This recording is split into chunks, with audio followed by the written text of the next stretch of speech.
और कहते जाते हैं इन्ना लिल मौति सकरात, इन्ना लिल मौति सकरात। मौत के लिए बड़ी बेचैनियां हैं, मौत के लिए बड़ी सख्तियां हैं, मौत के लिए बड़ी बेचैनियां हैं, मौत के लिए बड़ी सख्ती है। ये जुमले आखिरी वक्त में अल्लाह के नबी सल्लल्लाहु अलैहि वसल्लम की ज़बान से निकल रहे थे। बुखारी शरीफ की हदीस के अंदर कि अल्लाह के नबी सल्लल्लाहु अलैहि वसल्लम की आवाज़ जब बंद हो गई, इंतकाल का वक्त करीब हो गया, आपकी सांस रुकने वाली है, आखिरी दिन है, फजर और ज़ोहर की नमाज का बीच का वक्त था। फजर की और ज़ोहर की नमाज के दरमियानी वक्त में अल्लाह के नबी अल्लाह को प्यारे हो गए।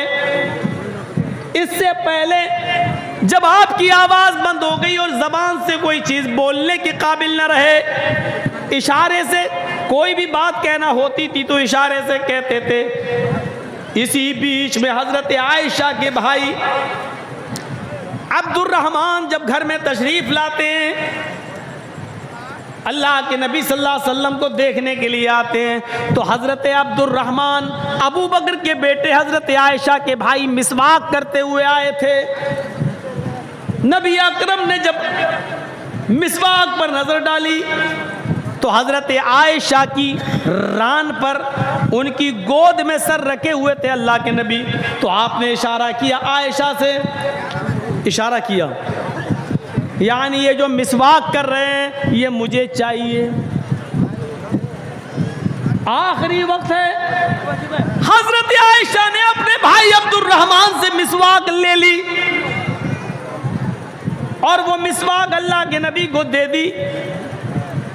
नबी अकरम वो मिसवाक करने लगे, लेकिन आपको कुछ सख्त महसूस हुई। अब दांत उतने मजबूत नहीं रहे, आखिरी वक्त है इसलिए कुछ कड़ी सख्त महसूस हुई। तो आपने वो मिसवाक हज़रत आयशा को दे दी और इशारा किया, यानी तुम इसको अपने दांतों से नरम कर दो। अम्मी आयशा पूछती हैं क्या ये मिसवाक सख्त है? इशारा किया, हाँ। क्या मैं अपने दांतों से इसको नरम कर दूं? इशारा किया, हाँ। हज़रत आयशा सिद्दीक़ा वो मिसवाक अपने दांतों में दबाती हैं और उसको कुचल देती हैं, दांतों से उसको नरम कर देती हैं और फिर अपनी जूठी मिसवाक अल्लाह के नबी को, अपने शौहर को दे देती हैं। अल्लाह के रसूल सल्लल्लाहु अलैहि वसल्लम वो मिसवाक करने लगते हैं। मिसवाक करते करते मिसवाक हाथ से छूट जाती है, आपकी दाढ़ी के ऊपर गिर जाती है और पानी के प्याले में आप अपने हाथ डालने लगते हैं और पानी के प्याले से हाथ निकाल कर आप पानी से के प्याले में डुबोया हुआ हाथ अपने चेहरे पर मलते जाते हैं और कहते जाते हैं इन्ना लिल मौति सकरात, इन्ना लिल मौति सकरात। मौत के लिए बड़ी बेचैनियां हैं, मौत के लिए बड़ी सख्तियां हैं, मौत के लिए बड़ी बेचैनियां हैं, मौत के लिए बड़ी सख्ती है। ये जुमले आखिरी वक्त में अल्लाह के नबी सल्लल्लाहु अलैहि वसल्लम की ज़बान से निकल रहे थे। बुखारी शरीफ की हदीस के अंदर ये पूरा मंज़र देखा जा सकता है। इन्ना लिल मौति सकरात, मौत के लिए बड़ी बेचैनी है, मौत के लिए बड़ी सख्ती है। इस वाक़े को बताने का मकसद सिर्फ ये है कि आखिरी वक्त है और मिसवाक अल्लाह के नबी कर रहे हैं। इससे अंदाज़ा लगा सकते हैं कि मिसवाक की अहमियत कितनी ज़्यादा है। आपने उसको आखिरी वक्त में भी नहीं छोड़ा, लेकिन इतनी अहमियत वाली चीज़ को अल्लाह के नबी सल्लल्लाहु अलैहि वसल्लम ने कभी फ़र्ज़ का दर्जा नहीं दिया। जानते थे जो गांव और देहात में रहने वाले लोग हैं उनको तो बड़ी आसानी से मिसवाक मिल जाएगी, लेकिन जो शहरों में रहने वाले लोग हैं वो बेचारे कहाँ जाएंगे नमाज से पहले मिसवाक ढूंढने। इसलिए आपने उसको फ़र्जियत का दर्जा नहीं दिया। सिर्फ उसकी अहमियत को उजागर करने के लिए इतना फरमाया, लौला नाशुक्का अला उम्मती लामरतुहुम बिस्सिवाक, अगर मेरी उम्मत के ऊपर मुश्किल ना होता, अगर मेरी उम्मत के ऊपर दुश्वार ना होता, अगर मेरी उम्मत के लिए ये काम सऊबत भरा ना होता, दुश्वार कुन ना होता, परेशानी में डालने वाला ना होता, लामरतुहुम बिस्सिवाक इंद कुल्ली सलात, तो मैं अपनी उम्मत के ऊपर हर नमाज से पहले मिसवाक को फर्ज कर देता। मैं हुक्म देता हूं उनको कि हर नमाज से पहले मिसवाक करें। नबी अकरम का हुक्म फर्जियत का दर्जा रखता है। अगर मेरी उम्मत पर दुश्वार नहीं होता, देखिए रहमत रसूलुल्लाह सल्लल्लाहु अलैहि वसल्लम की, ये रहमत नहीं तो और क्या है। आप कह रहे हैं कि अगर मेरी उम्मत के लिए ये काम मुश्किल ना होता तो मैं उन पर हर नमाज से पहले मिसवाक करने को फर्ज करार दे देता, लेकिन मैं इसलिए फर्ज नहीं कर रहा हूं क्योंकि मेरी उम्मत के लिए काम मुश्किल है।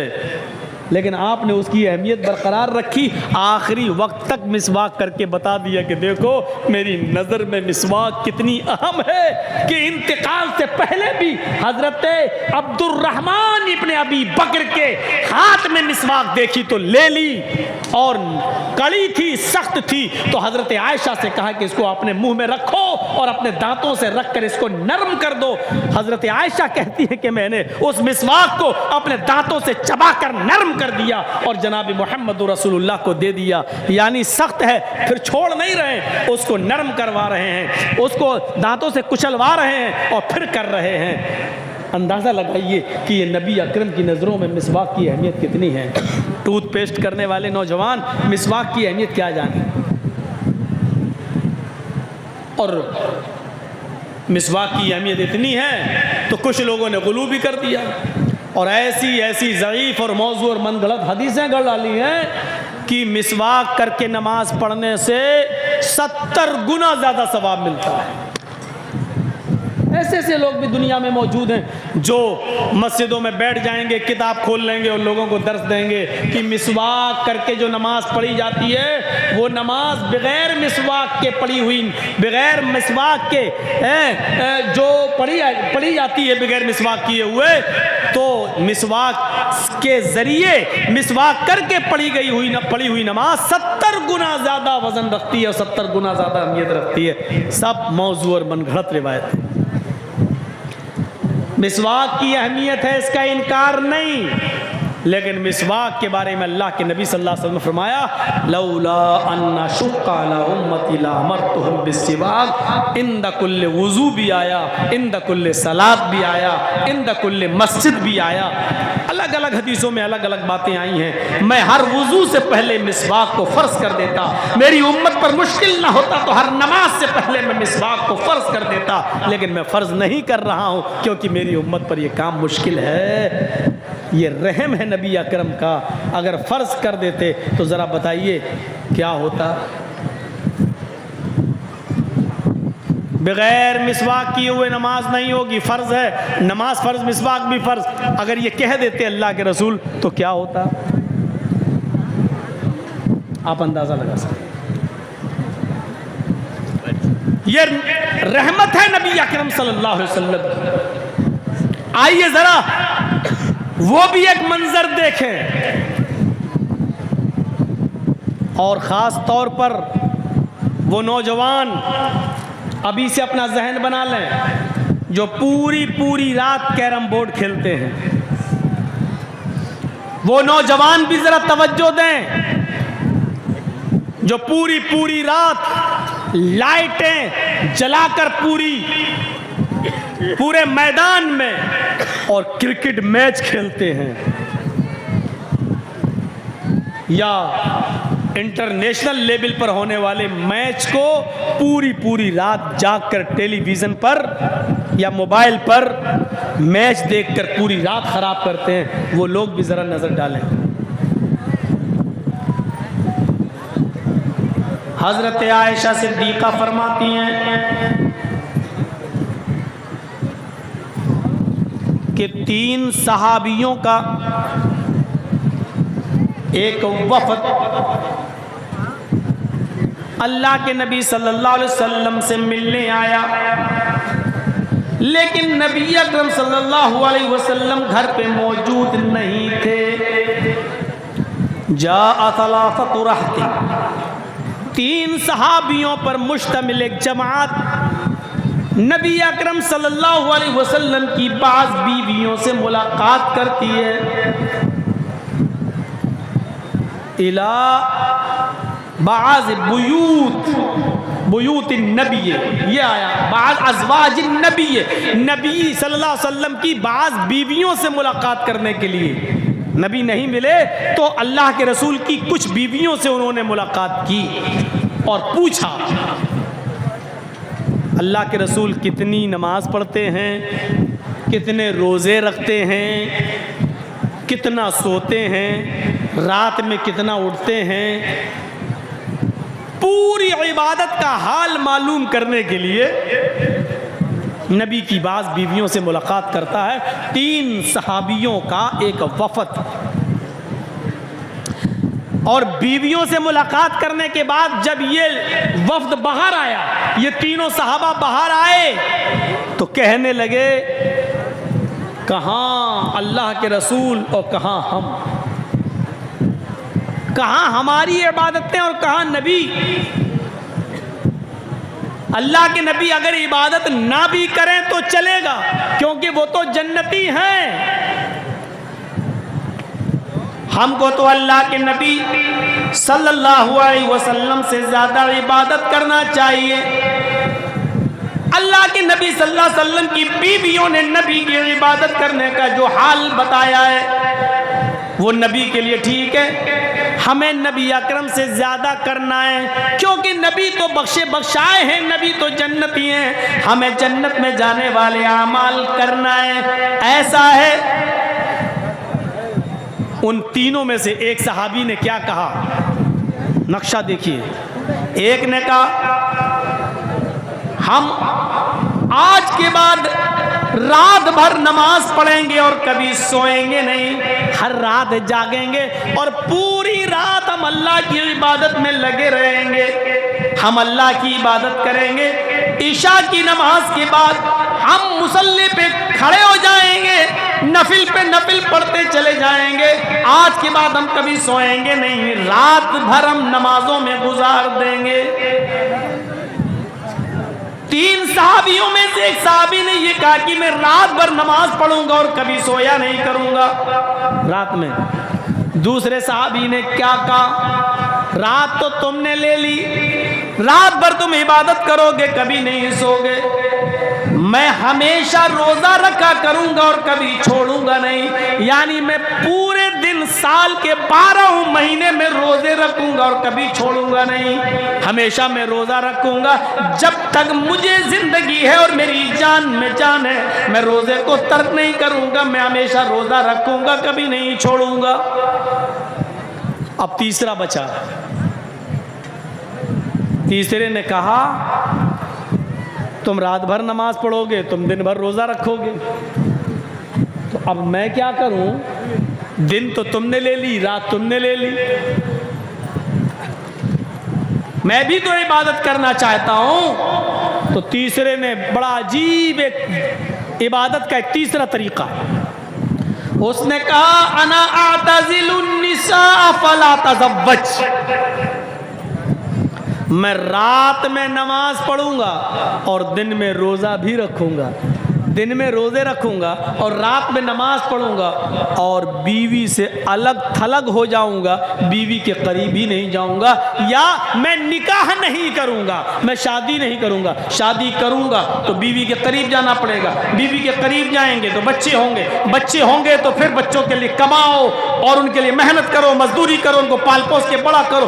तो इबादत का टाइम हमें बीवी बच्चों की परवरिश में गुजारना पड़े। तो अना आतज़िलुन निसा फला अतज़व्वज, मैं निकाह ही नहीं करूंगा, या मैं शादी नहीं करूंगा, या मैं बीवी से अलग थलग हो जाऊंगा, रात भर नमाज पढ़ूंगा और दिन भर इबादत करूंगा, रोजे रखूंगा। ये तीसरे ने अपना तरीका बताया। तो 3 सहाबी 3 जगह बट गए। एक ने कहा मैं रात भर नमाज पढ़ूंगा, दूसरे ने कहा मैं दिन में रोजा रखूंगा, कभी छोड़ूंगा नहीं, तीसरे ने कहा मैं रात में नमाज भी पढ़ूंगा और दिन में रोजा भी रखूंगा और बीवी के करीब नहीं जाऊंगा। 3 लोगों ने 3 किस्म की बातें कही। रात भर मैच खेलने वालों, जनाब मोहम्मद रसूलुल्लाह को जब इस बात का इल्म होता है कि 3 साहबा ऐसा ऐसा बोले, तो आप उन तीनों के पास गए, आप उन तीनों के पास तशरीफ ले गए और जब उन तीनों के पास गए तो आपने उनसे पूछा अंतुमुल्लज़ी कुल्तुम कज़ा व कज़ा। यह है बुखारी शरीफ किताबुन निकाह के अल्फाज, यह है बुखारी की हदीस किताबुन निकाह के अल्फाज। समअतु अंतुमुल्लज़ी कुल्तुम कज़ा व कज़ा, मैंने सुना है, क्या तुम ही वो लोग हो जो ऐसा ऐसा कह रहे थे? क्या तुम ही वो लोग हो जो ये कह रहे थे कि मैं रात भर नमाज पढ़ूंगा? क्या तुम ही में से वो शख्स मौजूद है जो कह रहा था मैं दिन भर रोजा रखूंगा? क्या तुम ही में से कोई शख्स ऐसा है जो ये कह रहा था कि मैं बीवी और बच्चों के करीब नहीं जाऊंगा, रात में नमाज भी पढ़ूंगा और दिन में रोजा भी रखूंगा? कालू बला, हाँ क्यों नहीं, हमने कहा अल्लाह के नबी साफ दिल के थे, झूठ नहीं बोला करते थे, साफ तौर पर कह दिया कि हम ही ने ऐसा ऐसा कहा है। अल्लाह के रसूल ने उन तीनों से क्या कहा? वो मैच नहीं देख रहे थे, मैच खेल भी नहीं रहे थे, पूरी रात जियो और एयरटेल की तरफ से मिलने वाला 2GB डाटा भी देखकर ख़त्म नहीं कर रहे थे, बल्कि नमाज पढ़ने की बात और रोज़ा रखने की बात उन्होंने कही थी, नेक काम करने की बात उन्होंने कही थी, लेकिन अल्लाह के रसूल ने इससे भी मना कर दिया और फरमाया नहीं, तुम रात भर नमाज पढ़ना चाहते हो? हाँ, नहीं, तुम ऐसा नहीं कर सकते। तुम दिन भर रोज़ा रखना चाहते हो हमेशा, तुम्हारे लिए ये काम भी गलत है, नहीं कर सकते। और ए हजरत जी, तुम बीवी बच्चों को छोड़ोगे, रात में नमाज और दिन में रोज़ा? हाँ। तो कहा कि अच्छा एक बात बताओ, अल्लाह से तुम ज़्यादा डरते हो या मैं? साहबा बोले अल्लाह के नबी हम कहाँ, आपसे ज़्यादा कौन अल्लाह से डरने वाला होगा? आप ज़्यादा डरते हैं। अल्लाह का खौफ तुम्हें ज़्यादा है या मुझे? नहीं, आपको ज़्यादा है। तकवा तुम्हारे अंदर ज़्यादा है या मेरे अंदर? नहीं, आप ही के अंदर है। तो कहा जब मैं तुम में सबसे ज़्यादा अल्लाह का खौफ खाने वाला, अल्लाह से डरने वाला और अल्लाह का तकवा अपने दिल में पैदा करने वाला हूँ, तो मेरा तो ये हाल है कि मैं रात के आखिरी हिस्से में उठता हूँ, 2 हिस्से में सोता हूँ। इशा की नमाज के बाद फजर तक हम रात के 3 हिस्से कर लेते हैं, 2 हिस्सा में सोता हूँ और आखिरी हिस्से में मैं उठता हूँ, मैं नमाज भी पढ़ता हूँ और कभी कभी मैं एक एक करके सारी बीवियों के पास भी जाता हूँ, मैं बीवियों से मिलता भी हूँ, उनके हुकूक भी अदा करता हूँ, मैं रात में सोता हूँ, आँख काक भी अदा करता हूँ। 2/3 रात गुजर जाने के बाद आखिरी हिस्से में रात के उठता हूँ तो मैं अल्लाह की इबादत भी करता हूँ। मैं रात में उठता हूँ, अपनी बीवियों के पास भी जाता हूँ, उनके हुकूक भी अदा करता हूँ। मैं महीने में कुछ दिन नफली रोजे भी रखता हूँ और छोड़ता भी हूँ। मेरे पास बीवी है, मैं बीवी के पास भी जाता हूँ, मैं दिन में रोज़ा रखता भी हूँ और छोड़ता भी हूँ, मैं रात में सोता भी हूँ और 2/3 रात गुजर जाने के बाद रात में उठकर मैं अल्लाह की इबादत भी करता हूँ। यही मेरा तरीक़ा है, यानी तुम्हें भी ऐसा ही करना है। पूरी रात नमाज में गुजार रहे हो, गलत है। हमेशा रोज़ा रखोगे, कभी नहीं छोड़ोगे, ये भी गलत है। और बीवी बच्चों को छोड़कर नमाज और रोज़े में पड़े रहो तो ये भी गलत है। फरमाया जो मैं कर रहा हूँ वही मेरी सुन्नत है। फमन रग़िब अन सुन्नती फलैसा मिन्नी, अगर तुमने मेरी सुन्नत से मुंह मोड़ा, मेरे तरीके पर न चले, रात भर नमाज पढ़ते रहे और दिन भर रोज़ा रखते रहे, अपने बीवी बच्चों के करीब नहीं गए, अपने बीवी और बच्चों के हुकूक को पूरा नहीं किया, फलैसा मिन्नी, नहीं तो आज के बाद तुम हम में से नहीं, यानी रात भर नमाज पढ़ने के बावजूद भी तुम मुसलमान नहीं कहलाओगे, इस्लाम के अंदर तुम्हारी एंट्री नहीं होगी। गौर करो, रात रात भर नमाजों में गुजार देने वाला इंसान जब शरीयत पे नहीं चलता है और रात रात भर नमाज पढ़ने की कसम खा लेता है तो ये इंसान इस्लाम से खारिज हो रहा है। रात रात भर मैच देखने वाले, रात रात भर कैरम बोर्ड खेलने वालों, तुम्हें पूरी पूरी रात कैरम बोर्ड और मैच खेलने में गुजारने की परमिशन कहां से मिल गई? हमारे नबी ने पूरी पूरी रात नमाज पढ़ने की इजाजत नहीं दी है। हमारे नबी ने हमेशा हर दिन रोजा रखने की इजाजत नहीं दी है। कैरम बोर्ड खेलकर अपना पूरा दिन बर्बाद करने की और पूरा मैच खेल खेल कर अपनी पूरी रात बर्बाद करने की इजाजत तुम्हें कौन सी शरीयत में मिल गई? जरा अपने नफ्स से पूछो, अपने दिल से पूछो। हिसाब व किताब का दिन तो एक मुतय्यन है, यौमुल हिसाब, वो तो होना ही होना है। कभी अपने नफ्स, अपने ज़मीर, अपने गरीबानों का बटन खोलकर अपने गरीबानों में झांक कर अपने दिल से अपना हिसाब लो, अपना भी मुहासिबा करो, एहतिसाब नफ्स करो कि तुम्हें किसने इजाजत दे दी। पूरी पूरी रात मोबाइल में लगे रहना और पूरी पूरी रात जब तक ये 2GB 4GB 5 हम आप इस्तेमाल नहीं कर लेंगे हम सोएंगे नहीं, और हर रात इसको मामूल बना लेना, ये इजाजत किसने दी? शरीयत। ये नबी अकरम की रहमत है। अगर आप कहते कि नहीं तुम बहुत अच्छा कर रहे हो, रात भर नमाज पढ़ोगे, ठीक है, तुम हमेशा रोज़ा रखोगे, बड़ा अच्छा काम है, आपकी रहमत को ये गवारा नहीं हुआ। एक आदमी जब रात भर नमाज ही पढ़ता रहेगा तो दिन में फिर वो मेहनत नहीं कर पाएगा, मजदूरी नहीं कर पाएगा, रिज़्क़ हलाल नहीं कमा पाएगा, फिर वो अपने बीवी और बच्चों को क्या खिलाएगा? इसलिए फरमाया कि रात का कुछ हिस्सा सोया भी करो और आखिरी हिस्से में उठकर अल्लाह की इबादत भी कर लिया करो। आपने हमेशा दिन में रोज़ा रखने को मना कर दिया। जब तुम दिन भर रोज़ा ही रखते रहोगे और हमेशा रखोगे तो नहीफ और कमज़ोर हो जाओगे, तुम्हारी तंदुरुस्त सेहत खराब हो जाएगी। जब सेहत खराब हो जाएगी तो तुम अपनी बीवी और बच्चों के लिए मेहनत नहीं कर सकते हो, जल्दी कब्र के दहाने पर पहुंच जाओगे, फिर तुम्हारी बीवी और बच्चों की जिम्मेदारी किसके ऊपर आयद होगी? रहमतुल लिल आलमीन की रहमत जोश में आती है और आपने दिन भर रोज़ा रखने से मना कर दिया है, आपने पूरी पूरी रात इबादत करने से मना कर दिया है। आपने फरमाया कि रात का कुछ हिस्सा सोया भी करो और 2/3 गुजर जाने के बाद आप उठकर अल्लाह की इबादत में लग जाया करो। फिर आपने फरमाया कि महीने में 3 रोज़े रख लिया करो नफली, अल्लाह के यहाँ एक नेकी 10 नेकी के बराबर होती है। अगर तुमने 3 रोज़े रख लिए महीने में तो तुम्हें 30 रोज़ों का सवाब मिलेगा। हर महीने 3 रोज़े रख लो तो गोया कि तुमने पूरे महीने रोज़े रख लिए हैं। आपने पूरे महीने रोज़े रखने से मना कर दिया, सिर्फ महीने में 3 रोज़े रखने की परमिशन भी दे दी ताकि तुम्हें सवाब भी मिलता रहे, रोज़ा भी रखते रहो और अपनी बीवी और बच्चों के हुकूक भी अदा करते रहो और मेहनत और मजदूरी करके कमा कर लाओ और अपनी बीवी और बच्चों को खिला और पिला भी सको। ये रहमतुल लिल आलमीन की रहमत है। अज़ीज़ुन अलैहि मा अनित्तुम हरीसुन अलैकुम बिल मोमिनीन रऊफुर रहीम, वो मोमिनों के लिए कुछ खास मेहरबान है। ये है उसकी रहमत। आइए,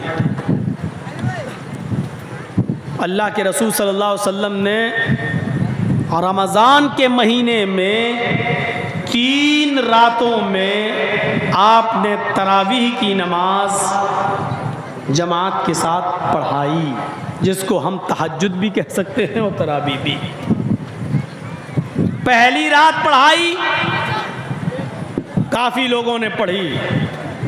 दूसरी रात पढ़ाई, पहले से ज़्यादा लोग मस्जिद में आए। तीसरी रात में पढ़ाई तो मस्जिद खचाखच भर गई। चौथी रात अल्लाह के रसूल नहीं आए बल्कि अपने हुजरे से खबर भिजवा दी कि जिसको भी ये नमाज पढ़ना है अलग अलग पढ़ ले या 2 4 5 6 लोग जमा होकर एक को इमाम बना लें और वो उनको नमाज पढ़ा दे। जिसको पढ़ना हो अपने घर में भी पढ़ सकता है, मैं नहीं पढ़ाऊंगा। सुबह जब अल्लाह के नबी वापस आए, लोगों ने कहा अल्लाह के रसूल, अच्छा लग रहा था जब आप जमात के साथ तरावी की नमाज पढ़ा रहे थे। हम चाहते हैं कि आप नमाज जमात के साथ इसको पढ़ाते रहें और पूरे रमजान के महीने में जमात के साथ तरावी की नमाज का एहतिमाम करें। हम आपके पीछे नमाज अदा करना चाहते हैं। अल्लाह के नबी सल्लल्लाहु अलैहि वसल्लम ने फरमाया, मैं कल की रात भी निकलना चाहता था, मैं चाहता था कि कल पढ़ाऊं, लेकिन कल मैं इसलिए नहीं आया कि जब मैंने देखा कि पहली रात हमने तरावी पढ़ाई तो तुम्हारी तादाद में अच्छा खासा इजाफा था, दूसरी रात में जब मैंने नमाज पढ़ाई तो तुम्हारी तादाद में और मजीद इजाफा हो गया, जब तीसरी रात मैंने तरावी पढ़ाई तो पूरी की पूरी मस्जिद खचाखच भर गई। मुझे डर महसूस हुआ ऐसा ना हो कि मेरा यह अमल अल्लाह रब्बुल आलमीन देखकर जिब्राइल अमीन को भेज दे और ये नमाज हमारे ऊपर फर्ज न कर दी जाए, हमारे जरिए ये हुक्म नाफिज न करवा दे अल्लाह ताला कि आज के बाद ये नमाज तुम्हारे ऊपर, तुम्हारी उम्मत के ऊपर ये नमाज फर्ज कर दी गई। मुझे इस बात का डर लगा ये नमाज कहीं फर्ज न कर दी जाए, जिब्राइल अमीन अल्लाह की तरफ से फर्जियत का ऐलान लेके ना आ जाए कि अल्लाह ताला ने आपकी उम्मत पर ये नमाज तरावी को फर्ज कर दिया है। मुझे डर लगा इसलिए मैं नहीं आया।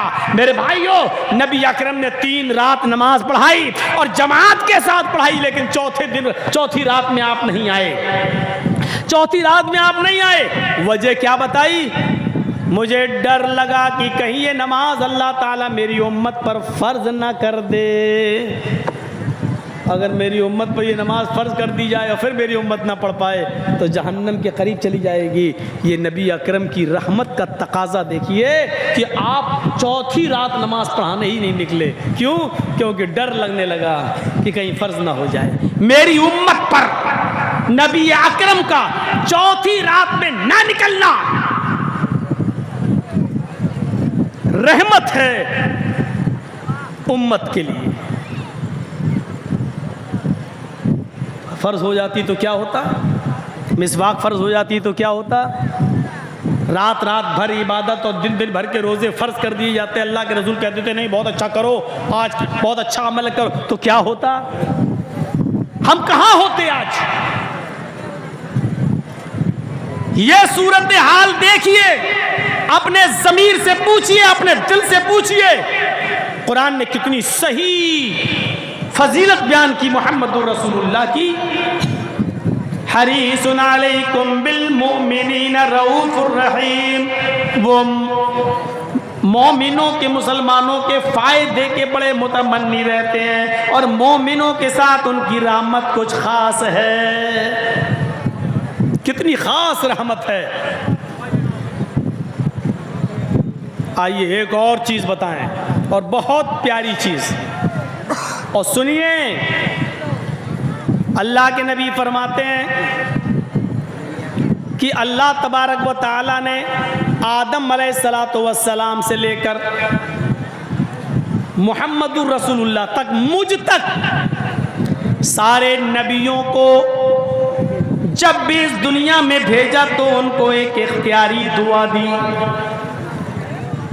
इख्तियारी दुआ समझते हो?